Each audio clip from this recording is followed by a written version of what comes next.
Welcome to The Synthetic Lens. I'm David Carver. Tonight, a story that's convulsing Washington and reverberating across the globe. The Epstein files are back, and this time the fight isn't just about what's in them, it's about what someone tried to hide.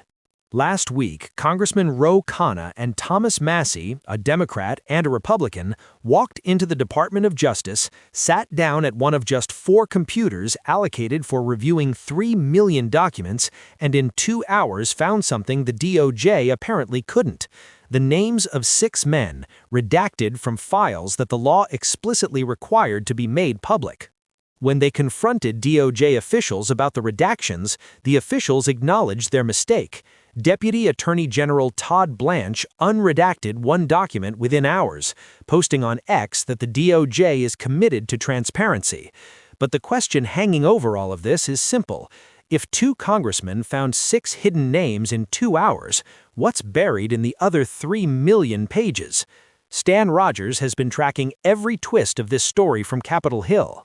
David, what happened on Wednesday in that House Judiciary Committee hearing room was one of the most extraordinary scenes I've witnessed in 20 years of covering Congress. Attorney General Pam Bondi sat in that chair for nearly 5 hours, with Epstein's victims seated directly behind her, and she was hit from both sides, Democrats and Republicans. Walk us through the key moments. Let's start with the victims. Several survivors were in the room. Congresswoman Pramila Jayapal asked them to stand and raise their hands if they'd been able to meet with anyone from the Justice Department. Every single one of them stood. Not one had been contacted. Jayapal then asked Bondi to turn around, face these women, and apologize for what the DOJ put them through. Bondi refused, called it theatrics, said she wouldn't, quote, get in the gutter with this woman. That's a remarkable choice of words with survivors in the room. It set the tone for the whole hearing. Then you had Jasmine Crockett from Texas, who went hard. She told Bondi this administration is complicit in a cover-up. Bondi fired back that Crockett hadn't even asked a question. Crockett stormed out. At one point, Bondi called someone, reports differ on exactly who, a washed-up loser. This was the Attorney General of the United States. And the Republicans weren't exactly friendly either. No, and that's what makes this different from the usual partisan theater. Thomas Massie, a Republican from Kentucky, pressed Bondi directly on why Les Wexner's name was redacted. Wexner, the Victoria's Secret billionaire, appears to have been labeled a co-conspirator by the FBI. Massie told Bondi this is bigger than Watergate. Bondi called it a political joke. Let's talk about those 6 names. Who are they and why does it matter?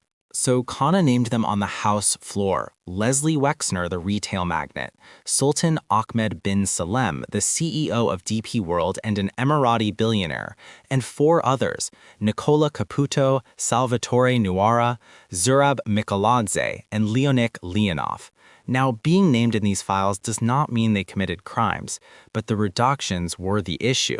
The Epstein Files Transparency Act specifically requires non-victim names to be made public. Someone decided to block them out anyway. And that brings us to the bigger structural question. Elena Vasquez has been looking at the international dimensions of the story, and there are several. David, this story doesn't stop at the U.S. border. Take Sultan Ahmed bin Sulayem. He runs DP World, one of the largest port operators on the planet, with operations in over 80 countries. He's also the brother of Mohammed bin Sulayem, the president of the FIA, which governs Formula One. The unredacted files showed bin Sulayem emailed Epstein in 2015 about a young woman he'd met at an American university in Dubai. And Massie has said the DOJ confirmed bin Sulayem was the recipient of an email from Epstein that said, quote, I loved the torture video. And then there's the Prince Andrew angle. Right. During the hearing, Congressman Ted Lieu displayed a photograph from the Epstein files showing Andrew Mountbatten Windsor, the former Prince Andrew, on all 4s hovering over a woman. No context has been provided for the photo, and it doesn't prove criminality on its own, but Lieu asked why the photos hadn't been redacted, while victims' images were released without protection. That contrast, powerful men's names hidden, while victims' nude photos were accidentally published, that's what has people furious.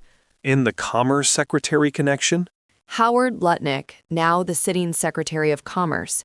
The New York Times reported that recently disclosed files show Lutnick maintained correspondence with Epstein long after Epstein's 2008 conviction.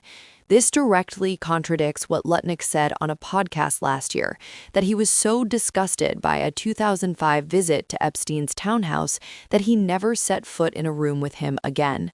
Lutnick has now acknowledged traveling to Epstein's island. He faces bipartisan calls to resign, though the White House is shrugging it off. Stan, let's come back to the structural problem here. 3 million pages released, 3 million more to go, 4 computers for all of Congress. Jamie Roskin did the math. At the rate the DOJ is allowing access, it would take Congress 7 years to read all the unredacted files. 7 years. And the EFTA law required the FBI to unredact files before sending them to the Attorney General's office. Massey says the FBI scrubbed these files back in March of last year, months before they reached Bondi.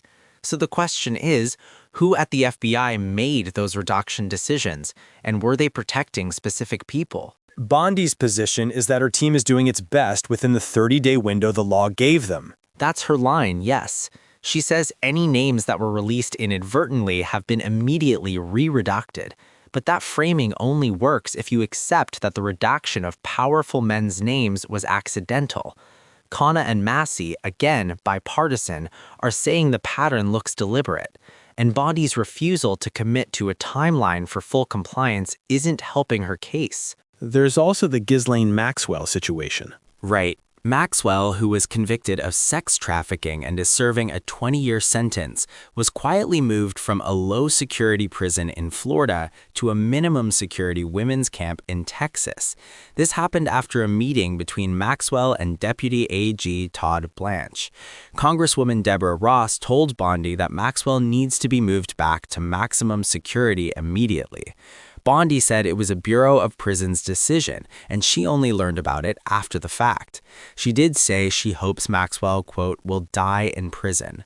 Elena, pull back for us. What's the global read on this? The international community is watching this very carefully, David. You have a sitting Commerce Secretary with documented ties to Epstein. You have an Emirati billionaire whose emails with Epstein discuss young women. You have a former member of the British royal family whose photos are in these files. And you have a Justice Department that, whatever the reason, redacted the names of the powerful while accidentally publishing the photos of victims. The survivors ran a Super Bowl ad demanding the truth. They're not going away, and neither is this story. Marina Lacerda, one of the survivors who attended the hearing, told reporters afterward that Bondi hasn't taken their calls, hasn't responded to their emails, and has totally ignored them. She accused the Justice Department of trying to intimidate survivors into silence. I want to close with a number. In 2 hours, 2 congressmen found 6 improperly hidden names. The DOJ has released 3 million pages and is sitting on 3 million more. If the ratio holds, and we have no reason to think it doesn't, the scale of what's still concealed could be staggering. The Epstein Files Transparency Act passed with near unanimous bipartisan support. The American public wanted these files released. The question now is whether the institutions tasked with that release are complying with the law or quietly undermining it. That's our show. I'm David Carver. The lens is synthetic. The stories are real. We'll see you next time.